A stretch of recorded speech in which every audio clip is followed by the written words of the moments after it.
In today's video, we're going to be talking about the Mirandus Fireside Chat that just happened, and we're going to be talking about, in my opinion, the most important takeaways from the chat and how it's going to affect the game Mirandus in the future, and also where we stand right now.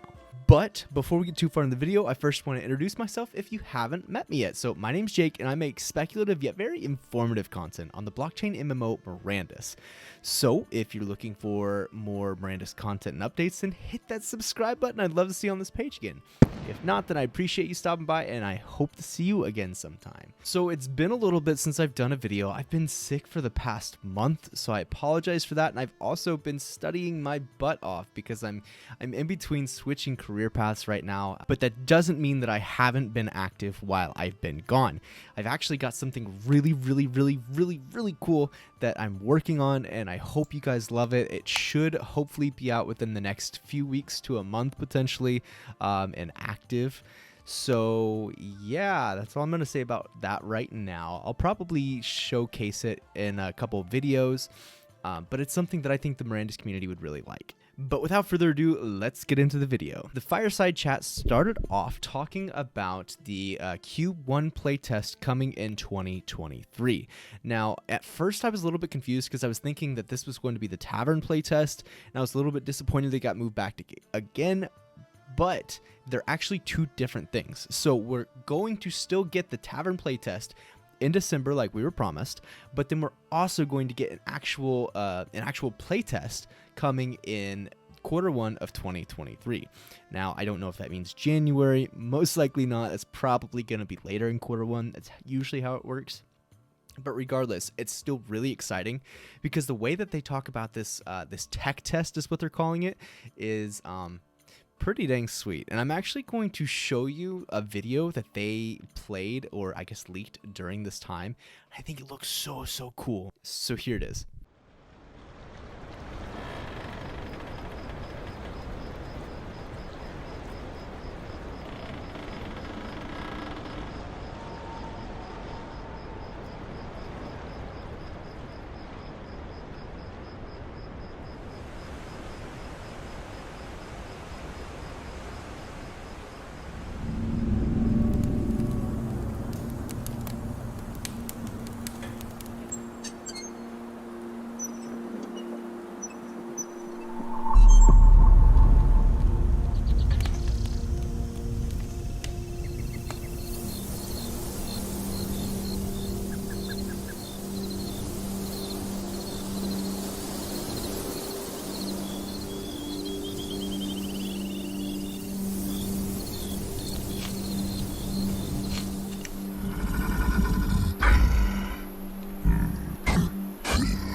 I love the audio. I think it sounds super duper cool. The way that the lanterns creaking in the wind, and honestly, the way that the deer move, it looked so realistic yet so video gamey at the same time. So I'm a big fan of this art style. I know I'm preaching to the choir here, but I'm super excited about Mirandus, guys. The next thing the team talked about was that they've been working on scalability for the game and cleaning up their code and making sure that things are in place so that when they add more zones, it's just literally inputting the information and not having to do a whole bunch of back-end work. So they even went as far as to say that right now it's capable of potentially holding thousands of new zones. They just have to put the information in. So another tech goal that they've been working on is putting a bunch of characters on screen and being able to all of them simultaneously be doing motions and the game not melt. They talked about potentially having, I think they said up to their goal is 1,000 characters on screen, and it's actually working so far. So they can put 1,000 people on the screen and everybody be cycling through their inventory, and you are still able to see all of the rings that they're equipping, all of the swords that they're switching in and out, different things like that. So I think that's really cool. It's it's a really good thing that the team is focusing on scalability first and doing all the back end stuff before the game gets popular. Mirandus has such a bright future and a ton of potential, so I'm really happy that the team is focusing on this. Then they go into introducing a couple new people that are on the team in the video with them. And both of them have a couple decades in the gaming industry working on different titles. And that just adds to the experience that Mirandus brings to the table. And it's mind-boggling to think how many talented people are on the Mirandus team and putting forth their best effort. And the way they all talk about Mirandus just makes me even more excited for the game. Last bit about the tech before we move on, they said that this next playtest, the one coming up in Q1 of next year, is going to be a very basic showcase of the different things that they've been working on. So number 1 is the inventory, and number 2 is crafting. So not only will we be able to equip different things while we're in the world of Mirandus in this next playtest, but we're also going to be able to apparently go and collect things out in the wild, bring them back to a tent or something, and then redeem them for, say, a finished product. I don't know if that's going to be crafting like weapons, if it's going to be crafting armor. It's more than likely, and I think it's going to be both, which is also very exciting. But moving on from that, let's talk about the next topic that was brought up, which is the tavern games. So something that I'm pretty excited about, and I've been super out of the loop as far as what's been going on in the Discord. I haven't been on Discord hardly at all lately, but apparently there was some sort of poll that was ran of different games to have inside of Mirandus, and the top 4 were poker was the number 1 request, which I completely agree. I love poker. I think it's so much fun. I suck at it. I lose all kinds of money, but you know what? It's still fun. The second game is some sort of trading card game, kind of like Hearthstone, which I'm a big fan of. I've always loved mobile card games, so I'm excited about that as well. The third would be a physics game, so I'm not really sure what's meant by that. I don't know if that's like a throw the dart game or something along those lines. And then the last one, and they said this one was more of an honorable mention, but a throwing the elf / dwarf game. And McCarthy said he didn't know what was meant by that, but that's, I don't know, that could be kind of fun, I guess. As far as when this playtest is actually going to take place, before this fireside chat, we didn't really know many details, but they kind of dove into when they wanted to actually do this, and they talked about halfway through December, because they didn't want to put it so close to Christmas that the devs didn't actually get a Christmas, because they would have to be doing hot fixes and such. So it sounds like it's going to be the middle of the month, which I'm totally okay with. In my opinion, no rush on it. I'm just excited to play Mirandus and hop into the world. But they said that they were thinking about having it open for 3 or 4 days. They could potentially increase that. Usually when the playtest is out, they do increase it by a little bit. So hopefully it's open for more than 3 to 4 days. But I also understand if people want to enjoy their holidays, and the devs just, they've been working hard. They deserve some time off. So I'm not opposed to, just a 3 or 4 day playtest. And again, this is just for the tavern games. This isn't for this isn't the big peck test, as they call it. During this playtest, though, there will be some rewards for the people who have earned the most coppers. This is where it kind of gets exciting. So they had talked about the person with the most coppers getting the number 1 elusive wooden mug that was brought up in the last fireside chat. If you don't know what those are, they had talked about making these wooden mugs and handing them out to the community in some sort of way, but having them all have serial numbers. So having, say, 1 through 999 or 1 through 1,000 or something like that. They talked about giving the Genesis mug, or the mug number 1, to the person with the most coppers, which I think is such a great idea, because I'm pretty sure in the video they mentioned that this playtest, everyone's going to get the same amount of coppers each day. The number of NFTs you have is not going to affect how many coppers you get during this tavern test. Now, it will in the future. Correct me if I'm wrong there, but I'm pretty sure that they said in this tavern test The number of NFTs does not matter. So this is all going to be how much do you actually play and how much do you win. Are you going to be playing poker with me and taking all my coppers? No, I'm just kidding. I'm going to take all your coppers. While we're on the topic, I'm going to go ahead and throw this video up so you guys can listen to Manny talk about the different games and everything that's going to happen with the Tavern playtest. Yeah, let's show the Tavern video. So when you guys launch the Tavern, you'll see you get to play Tavern. And we have the next tech test coming up in Q1. So we want you guys to feel like you're launching the Tavern game in the world of Mirandus. Once the Tavern comes up, you guys will be able to eventually add your taverns and select which ones to play in and how many coppers does it cost. So the next two games, you'll see them right there. Those are like the easy ones that we want to do, like the low-hanging fruit. We're getting the prices stood up, so you'll be able to win these. Those skull dice are for Captain Nero. They're very expensive, but we did it in his honor. And we're thinking inventory. So how do you edit your tavern? If you are a tavern owner, how do you edit the name? And of course, leaderboard. That's what most people I think are interested in, and whoever's number one will get the Genesis mug. So we actually we're testing out the dice currently. We'll do ivory dice, and yeah, like this was us playing, and the fun thing is we had audio chat going on, and we were playing all together, and it was very fun. Matt, do you want to talk a little bit about like the tables? Just like customization, how we could spice them up? Yeah, I mean, there's all sorts of fun things we can do with them. There can be different materials they're made out of, different cloths that are on them. They can have symbols on them, carvings on them even. Potentially different elements that could be set on the table as long as they're out of the way of gameplay. But there's a lot of cool opportunity space there. Yeah, we'll show you guys. So this is actually a fancier table. You'll see this one right here. This is a lower end concept for a common table. You see it has, wear and tear. It's not, in a grand tavern. This is a concept for the Ember fire dice.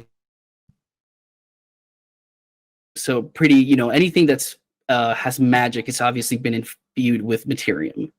And it'd be pretty cool, everyone has wooden dice, and if you see someone roll up with the fire dice, I mean, that's pretty special. They're serious tavern players.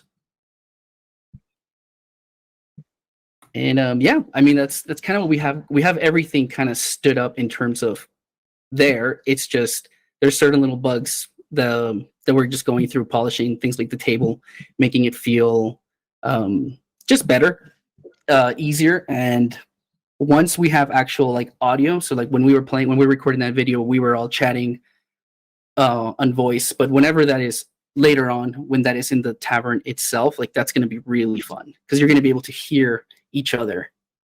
All that sounds super cool. Manny did a fantastic job of explaining that, and hats off to him and everybody else that's been working on the Tavern playtest, because it sounds like it's going to be a lot of fun. And then the last topic that they talked about is horses.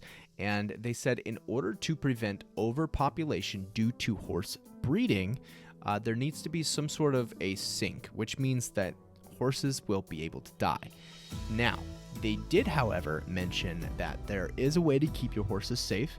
They said that as long as your horse is at a hitching post and or a stable, they will be safe.